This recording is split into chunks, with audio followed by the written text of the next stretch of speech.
Welcome to Kenton Teaches. Enjoy the video. You start by confirming your device supports live wallpapers and that you have enough free space. This prevents errors during conversion. Once done, enable haptics and background app refresh so motion plays smoothly. Next, open the Live Wallpaper app or import a Hevc Live photo into Photos. You will use it to create the animated lock or home screen. Make sure you sign into any app as required so export tools are available, and then proceed to conversion. You now convert the file. In the app, choose Export as Live Photo, select high-quality Hevc to preserve motion and color. Once the live photo is saved to Photos, go to Settings or Photos and pick Choose New Wallpaper. Select the live photo and preview it. Make sure perspective zoom is off so the animation isn't cropped oddly.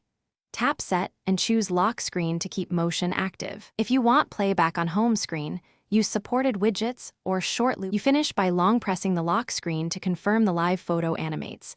This verifies successful setup. If it doesn't move, restart the device and try re-exporting the source at a slightly lower bitrate or choose a different export codec because unsupported codecs block playback.